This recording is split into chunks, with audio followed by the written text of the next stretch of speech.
বর্তমান যে শাসকের অধীনে আছি বা ছিলাম সেটা আমরা কম বেশি জানি। আমার যে চরিত্র, দলের যে চারিত্রিক গুণ, তারা তো চেষ্টা করবে।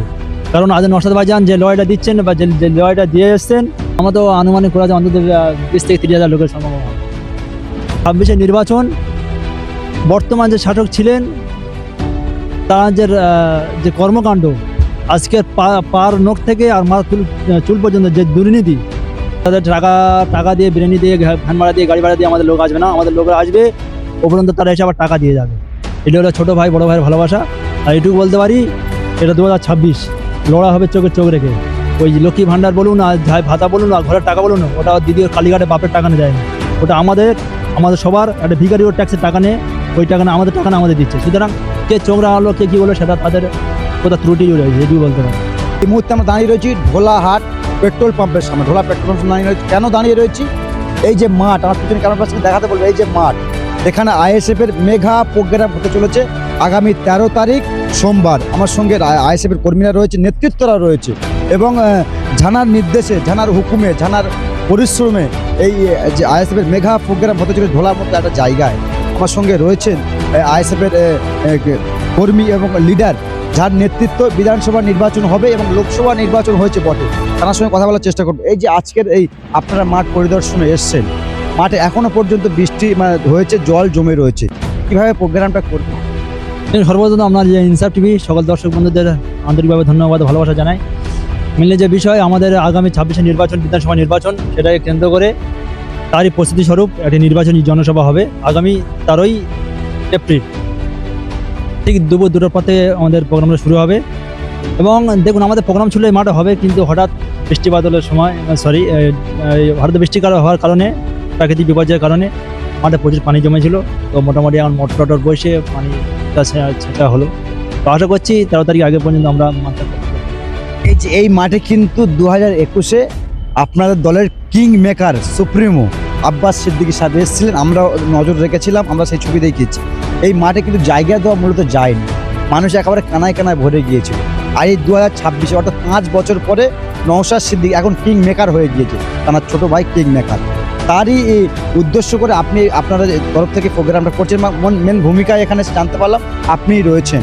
এবং এই যে গুঞ্জন শোনা যাচ্ছিল, অনেকে বলছিল যে এই প্রোগ্রামটা হবে না, অনেকে করতে দিচ্ছে না, পুলিশি পারমিশন পাচ্ছেন না, এই যে বাধার সম্মুখীন হচ্ছেন।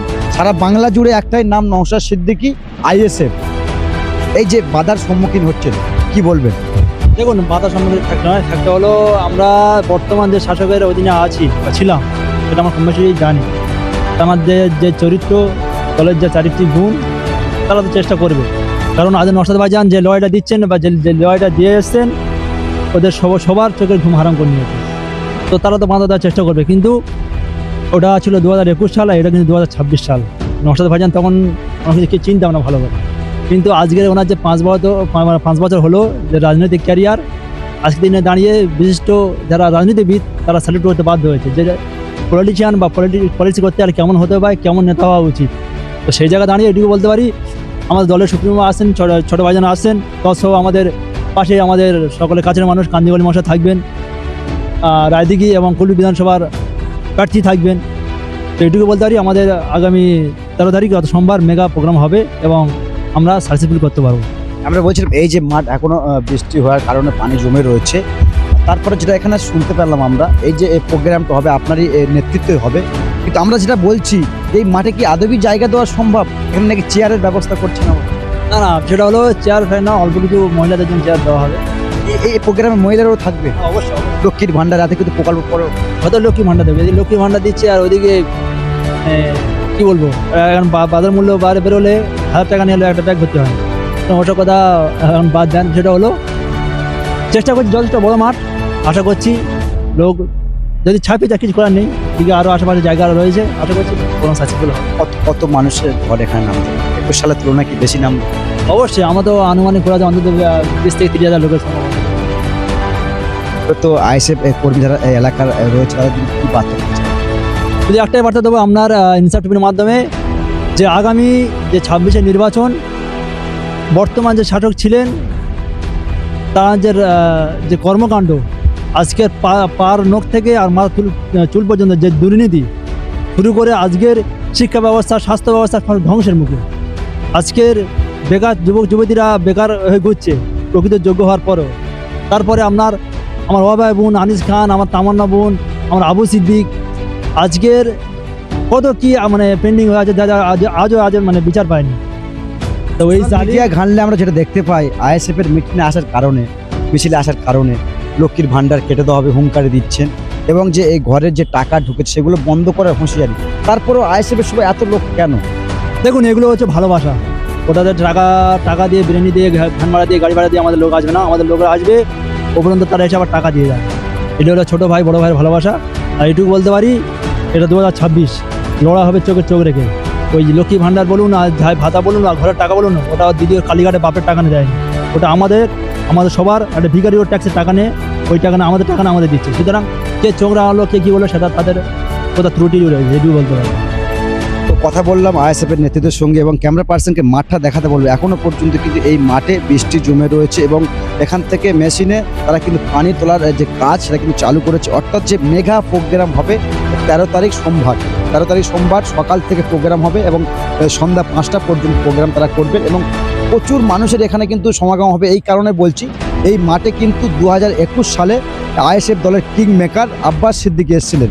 আর 5 বছর অতিক্রম হয়ে গেছে। তার ভাই নওশাদ সিদ্দিকী, তিনি কিন্তু রাজনীতি থেকে অনেক পাখা, অনেক শিক্ষামূলক যেমন কথা বলে, এবং খুব ভদ্রতার সঙ্গে তিনি কথা বলেন, এবং তৃণমূলের অনেক নেতা নওশাদ সিদ্দিকীকে নাম করতে বাধ্য করে যে নওশাদ সিদ্দিকী ভালো একটা লিডার। আর তারই আগে মেগা প্রোগ্রাম কত মানুষের ঢোলাভাবে বুঝতে পারছেন।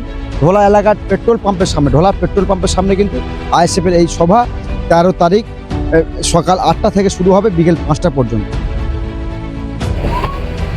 বিজেপি হিন্দু ভোট পাবে, যারা সিপিএম ছিল তারা চলে গেল হিন্দু ভোট বিজেপি, তৃণমূল থেকে হারাবো বলে। আমাদের সবচেয়ে গুরুত্বপূর্ণ হিন্দু ভাইদের কাছে যাওয়া, তাদেরকে জয় করা।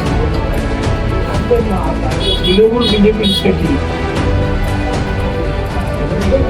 ভোটের পরে কে কোন দিকে যাবে তার ঠিক নেই। রাজনীতি জিততেই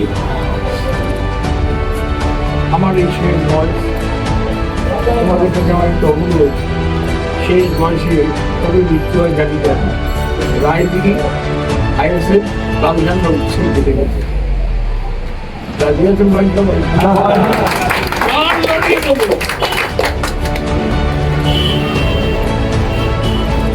আরাম কথা বলছে। আমার একটা অনুরোধ, সময় নষ্ট না করে আজকাল বিপদের দোকান আছে, আর ভগবান আমরা গিয়ে ঢুকে যাবো, যাবো, আমিও হাঁটবো। পারবে তোমরা? যেহেতু আজকে একটা প্রোগ্রাম ক্যান্সেল হলে ঘরে বলে দেখে নাও। সেই জন্য গাড়িকে বললাম, গাড়ি সময়টুকু কাজে লাগে, চলে যাই, চাটা খেয়ে যাবো। গাড়ি বলে যেন চা খাওয়াবো, সব বলে কিন্তু চা খাওয়াবো।